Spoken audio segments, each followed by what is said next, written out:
here. I'm wanting to talk about my soil. I've heard a lot of people complain about clay soils, and what I have here is I have a heavy, dark clay soil. If you look around here, this first area of my orchard, this is in its first year of planting. So I planted this last year around this time. It hasn't been in the ground a full year.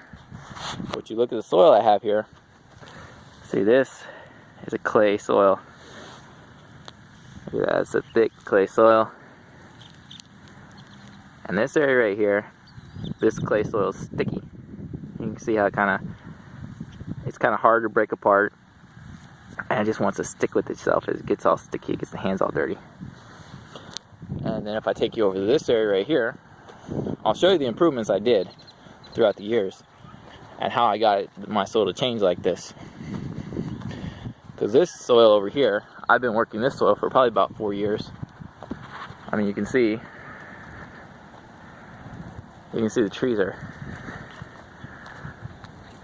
got lots of flowers on them over here. And this soil right here, you can see it's already kind of a different type of texture. This soil was the same as that soil just a few years ago, but this soil, you can see it's got a lot more. See how it just breaks up? It's a lot more aerated, and it's just a lot looser soil.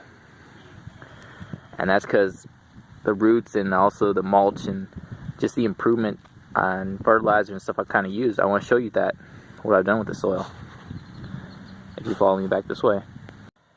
Alright, so if you look here, this was when I first got my soil tested. It was back in 2015, July of 2015.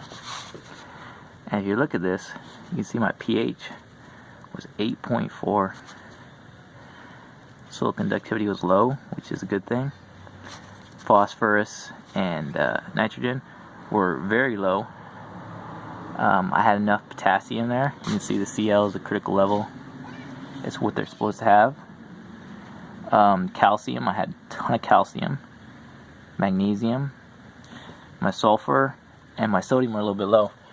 And so what I did for that was I basically added a bunch of fertilizers. I added azomite, I added bone meal, blood meal,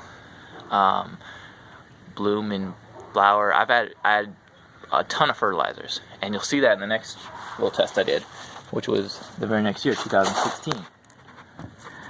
So you see 2016, you'll see my pH dropped.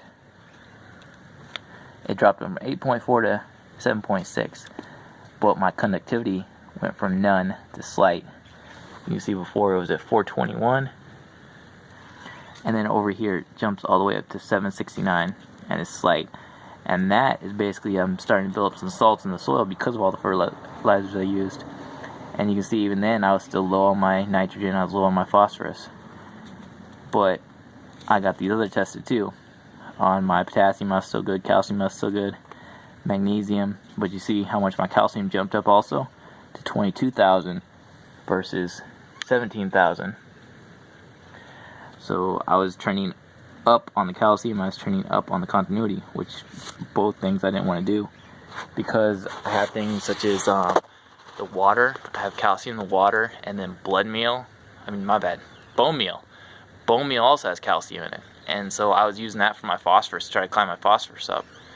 And so between that and I was going heavy with the bone meal, and so between that and the water, my calcium was climbing up. So what I did to counter that was, instead of going with organic fertilizers, I decided, let me try something else. Let me try something new.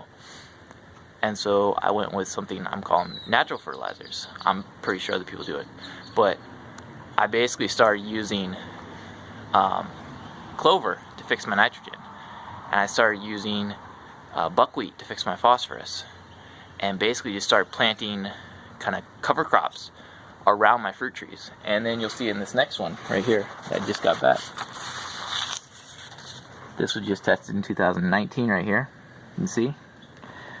And now you can see my pH went up 1 point, but my conductivity went back down again. My nitrogen and phosphorus are trending in the right direction. Now I'm still very low on those.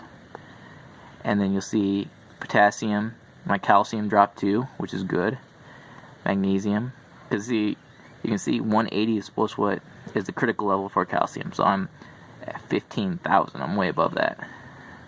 So magnesium, my sulfur actually reached critical level too.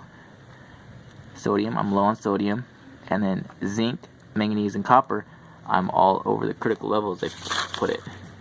Which you can see over here, I was still below the critical level on sulfur and zinc.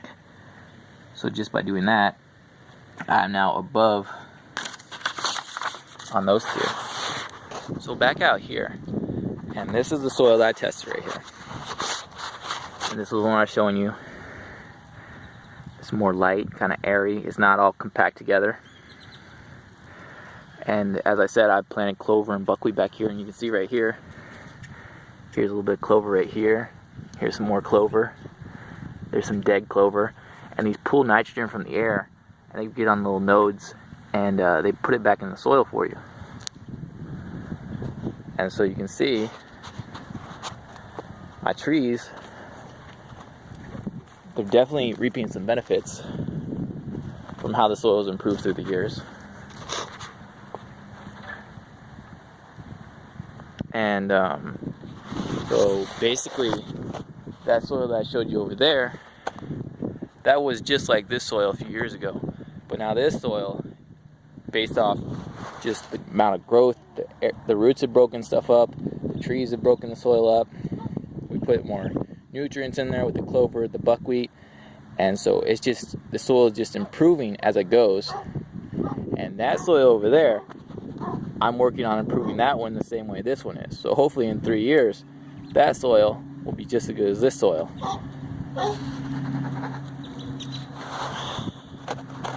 But altogether, clay soil, in my opinion, isn't really that bad. In fact, I actually like clay soil. The only thing you have to watch out for is if you don't do anything with clay soil, it tends to develop cracks in it. And you'll see that normally during dry, hot summer times.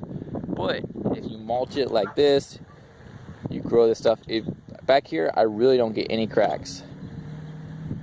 In fact, only throughout the first couple years in planting all this did I get any cracks back here. Now, I don't get any cracks back here at all. On that side, last year I got some cracks, and so I'm hoping over time that side will become just like this side right here. Which you can see, this is very much a living soil right here. It's very healthy, and I'll be able to show y'all once all my trees come out and bloom. I'll do another video on that, and I'll just kind of show you just how much flowers I get from these trees and just how much productivity I get from these trees. But I thank you guys for watching. Please subscribe, and until next time, thank you.